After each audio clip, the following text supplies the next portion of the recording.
Hey everyone, ZeroJada here with the XBLA Fans channel. I'm here to give you a quick taste of FoxyRush, a one-button platforming game where you play as a little fox attempting to retrieve its cherries that have been stolen by a bunch of various creatures. I will say before we begin the game, I do feel personally attacked. Very early on in the game, a pop-up comes up saying how delicious cherries are. I don't like cherries. I feel singled out, and I'm joking. I don't really care about cherries either way. They're not my favorite, but if someone gave me some to eat, I'd be like, oh, okay, yeah.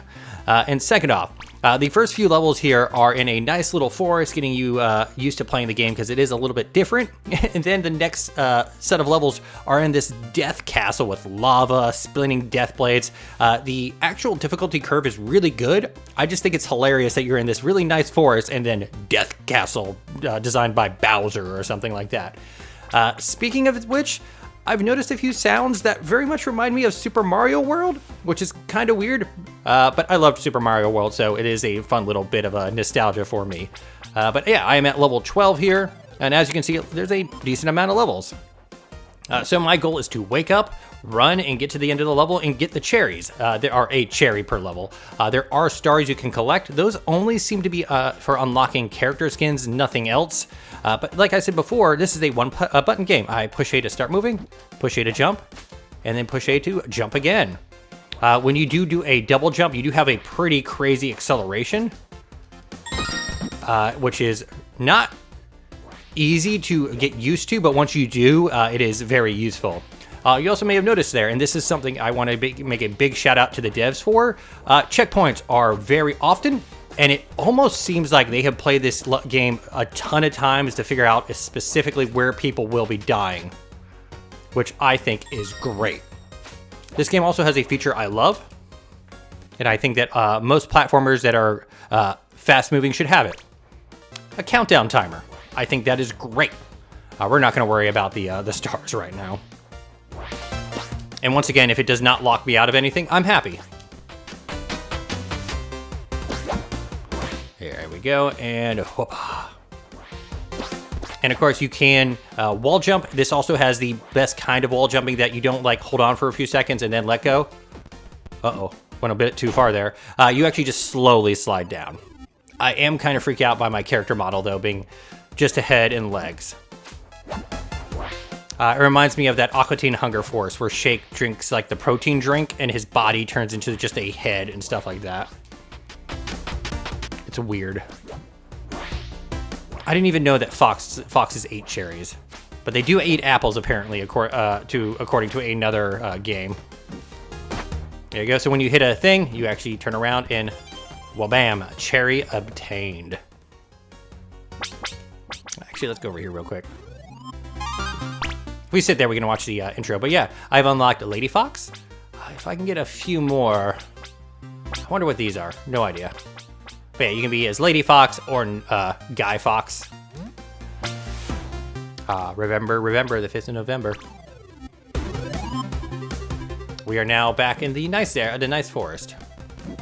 But again, I really, really want to give a shout out to the devs for the checkpoint thing, because that's great. Ooh, a spring. I wonder what that'll do. Yeah.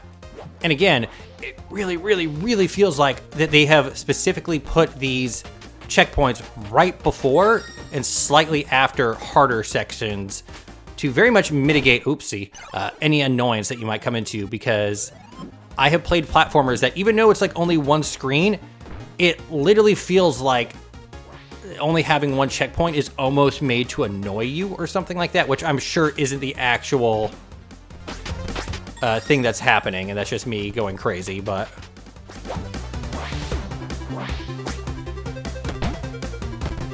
cherry. Also the fact that like sometimes you'll have to backtrack to get stuff, so the devs had to plan out like the platforming and account that literally always running. Level 14, let's go. Swing, let's try to get the star. Nope. Foxes cannot swim, they cannot fly, and they cannot survive in lava, by the way. Oh, mistakes have been made. I do appreciate it, though, that you stop when you hit a wall.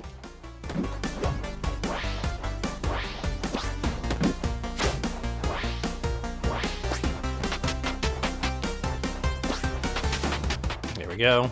We'll get this star. We're not going to go for that other star. We don't want that star.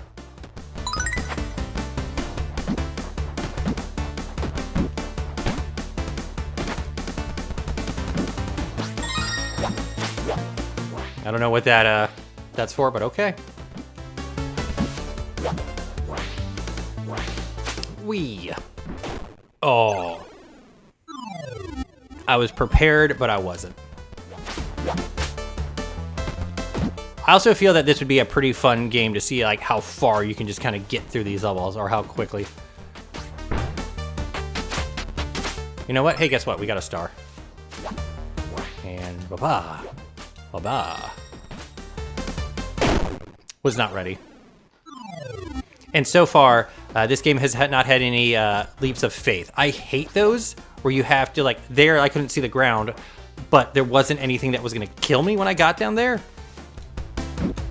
And by leaps of faith, I mean, like, let's say that this swinging thing here, I couldn't see the next platform. I had to jump, and then there was, like, a platform, but it was covered in spikes, and I would have to instantly react to it and not die. I hate that. I do not like platforming games where the only way you can finish a level without dying is having advanced knowledge of that level.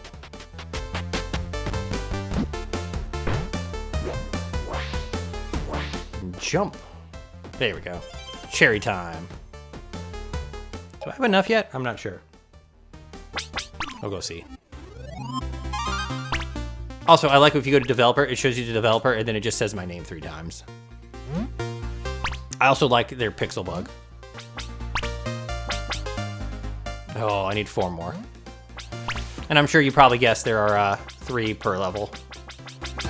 That's a decent amount of levels, and sometimes I get worried about these levels getting repetitive, but so far, if they follow this same system, it's not boring to play, and it's not frustrating because checkpoints.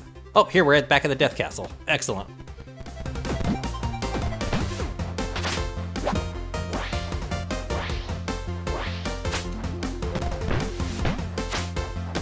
I don't know where I'm going. Oh, we're going this way now. Just escape the level. Like, this is great. Like, whoa.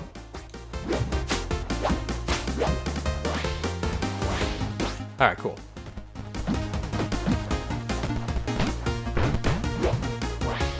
That's fun. Oh, that was kind of like one of those Super Mario Maker levels where it auto-completes itself, which is fun. Look at there, check, again, like, oh, the checkpoint thing is so great. But if you're like, oh, that makes it too easy, you can turn them off. That is such a great, like, in-between. Like, it's not the most advanced thing, but everything around it clearly shows that thought was put into it. The checkpoints, clearly, like, the platforms and stuff being set up, like, there are literally parts where I just land just on the edge of the platform, and it is just enough time to jump. Oh, look at these dudes. I got too excited. These little Mario enemies. I wasn't expecting them to come back so quickly. All right, we'll wait a second.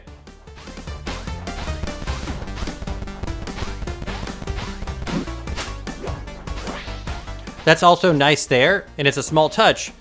They don't instantly start coming up. They have a little pause. Meaning, and there's other platformers where when you die, the stuff in the level keeps moving or it gets desynchronized. So it makes the, oh, that was a mistake on my part. So it makes it harder and more annoying to do. That clearly, when you die, all the things in the level have reset. I didn't hit double jump, that was me. And again, I really enjoy the difficulty curve.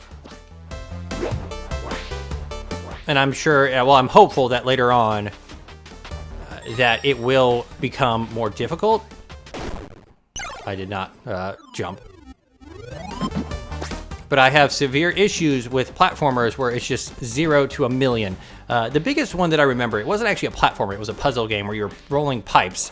The first level had you probably doing like 3 or 4 moves, the second one had 5, And then the very next level, I'm not paying attention, by the way, that's my fault. The next level literally had 20 moves to complete it. Oh, I was hoping they'd jump up under me and I'd look really cool. I like his little spin he does, though. It's gonna fall straight down. It's gonna be fine. Also, I really like the sound of the checkpoint.